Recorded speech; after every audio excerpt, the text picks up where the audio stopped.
Hey, happy Monday morning to you. Lori Bernard here with Century 21 Affiliated. Hope you had a great weekend. It was a little moist in the St. Croix River Valley.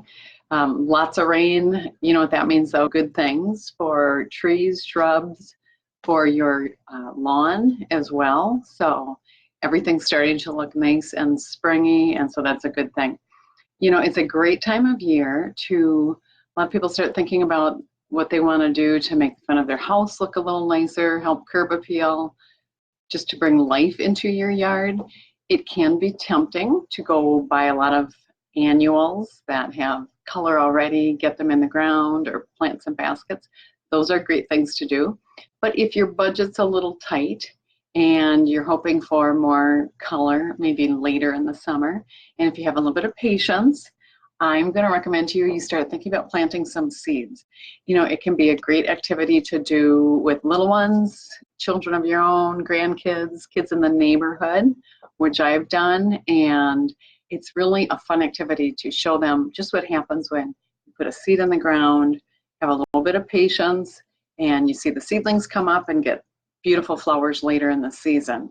So even if you have a small area to work in or a pot, there's a lot of flexibility with it, but I would just encourage you to think about the possibility. So this time of year, there's a lot of seeds on sale, actually, and I'm really going to focus on flowers. If I had to live off of anything I grew in my yard, we would starve to death. We've just not had great results with planting vegetables and things in the yard. So I just focus on flowers. And seeds are on sale this time of year. They're 50 to 60% off. I'm going to share some favorites with you. One of my favorites are zinnias. They come in a lot of different varieties.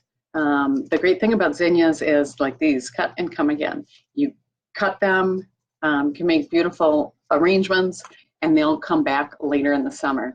There's a lot of different varieties in terms of colors, sizes of flowers, and heights. Just make sure you pay attention to what height these flowers are going to grow to. And then if you're planting them inward and out, obviously the larger flowers are going to be in the middle, the shorter ones on the outside. Zinnias are an awesome cut flower. The other thing that's great about them is they grow really late into the fall, which for me is the season I hang on to every last warm day. And so I love, love, love having those zinnias growing late into the September, October, even early November months. This is a fun one. What little kid wouldn't love to have sunflowers coming up in their yard? They're great. The birds love them in the fall once the seeds come. And it's just a great, great little conversation piece, kind of a fun project for little ones. You can try things like cosmos. Cosmos can be, this particular one is an annual. They're real feathery, they're tall, they just kind of have a wispy, graceful appearance later in the season. Those are great. I was introduced to 4 o'clocks when I visited my uncle down in Arkansas several years ago. It's actually a large plant. They get these cute little flowers that actually the hummingbirds love, the hummingbirds and butterflies love.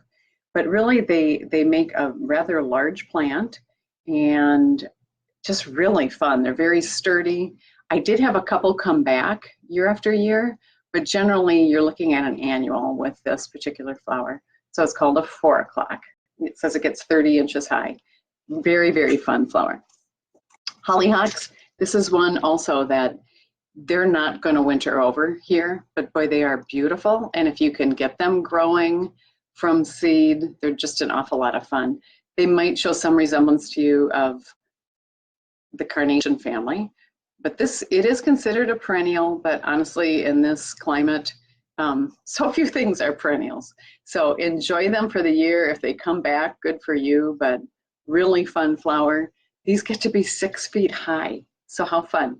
Maybe up against a shed, a garage, somewhere that, you know, they're going to have a little bit of support. And then a final favorite of mine from my years in Colorado, the columbine. And this also is considered a perennial. Gets to be about 30 inches high. You know, some of these they may not bloom the first year that you plant them, so have patience. That's the other thing I would say is once you put these seeds in the ground, don't forget you planted them. If you're like me, I like weeding. And so I will sometimes start pulling what I think are weeds, and they are actually the seedlings that I planted a couple weeks earlier. So I'd say figure out where you're going to plant your seeds and then kind of hands off until everything gets a good start. So anyway, that's my ambition for this coming weekend, actually, is to get my seeds planted in the garden. And so think about what you might want to do this year. Think about if you have little ones visiting over Memorial Day. It can be a great family activity. I'll tell you, that's where I really learned the little bit of gardening skill that I have was from watching my father plant a huge vegetable garden every year to actually literally feed our family.